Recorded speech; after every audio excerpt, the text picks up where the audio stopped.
so much for being here today with us. Thank you so much for having me. Let's start with your key takeaways from your session. If you Right. would share a few words about it. See, without a doubt, the panel had very good, very experienced people in this space. We had people who have been in the NFT space even before NFT as a concept was introduced in India. My key takeaway from the entire panel was there is still a very big, very steep curve in terms of knowledge sharing with the community. We want to talk about the idea of community building, community opening NFTs, and community understanding the potential of NFTs. But what we still lack together collectively is having a core knowledge which is not a very textual knowledge that NFT is a non-fungible token which lies in the decentralized blockchain and all. But for any user to understand that, okay, if I were to own an NFT of a given brand or of a given creator, why am I owning it and what is going to be the long-term value or benefit for it? So every panelist here gave a very wonderful, very beautiful explanation about the potential of NFTs, but we are still, like how the potential of NFTs is addressed to the community is still like a very big gray area that exists. Yeah. Speaking of non-fungible tokens, the buzz, the hype behind NFTs was huge. Right. Talk about, let's say, 2 years back, Right. right? Just after the pandemic hit, the buzz was huge, Right. and now they're nowhere to be seen. Right. So, what would you say trends like these do for the Web3 space? I mean, obviously, user sentiment Right. does get affected. How do you think that will get handled? Okay, so interesting question. So I'll just put it this way. We all tend to have friends or people around us who give us opinions. Okay, you should invest in this because this is the new fad, or you should put your money into this because this is the future, right? So back, if we rewind about 2 years ago, um, talking from a very creator economy standpoint, this is exactly what was happening, where majority of the creators, majority of the audience members loved hearing the term Web3, NFT, cryptocurrency, blockchain, so on and so forth. They felt it's cool.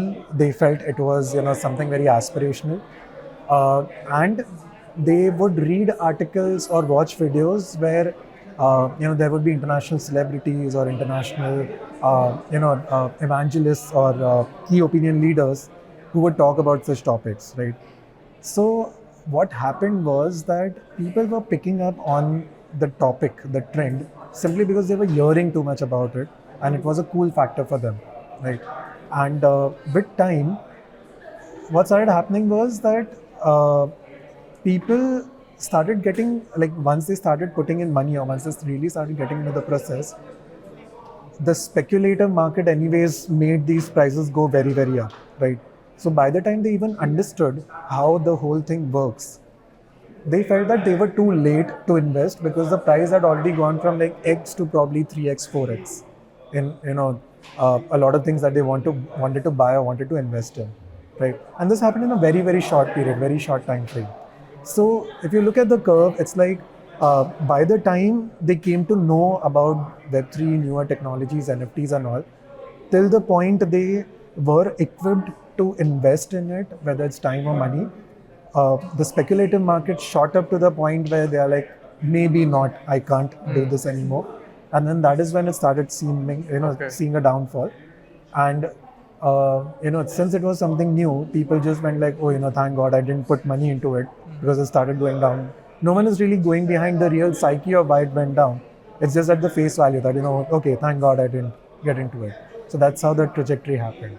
Now that we have been through that phase, I think we have realized, and people have realized, it's not just the NFT that's important, it's the technology behind it, how that can have use cases in the ground reality. Right. So how do you see that evolution happen? What are your predictions for the Web3 space and the whole blockchain based model in the years to come?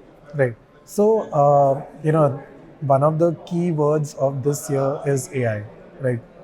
AI, for example, ChatGPT, if I were to take, people are creating courses about how to create commands in ChatGPT or how to talk to ChatGPT, right? And there are more and more people willing to take up these courses to understand more about, okay, how do I talk to AI in order to get a desired output? Okay, what I see is when people are willing to, you know, take up such courses or take up such knowledge sharing towards AI, they will start doing something similar with the Web3 space as well, right? Because they are getting closer to machine talking, talking to or communicating with virtual assets or virtual identities, which is what your ChatGPT is at the moment, right? So when we talk about technology adoption this point forward, I feel that the way people are talking to AI these days and figuring more and more, whether it's Mid-Journey also, for example, right? People are trying to learn how do I explain myself better to Mid-Journey in order to get a better output, right? In the process, they are really digging deep into learning how to talk to a machine. And it comes back to the same point that they will start doing the same thing with Web3, with NFTs and all, trying to understand that, okay, like how do I become a part of this in a more sound way, similar to how I'm becoming a part of the AI revolution at the moment.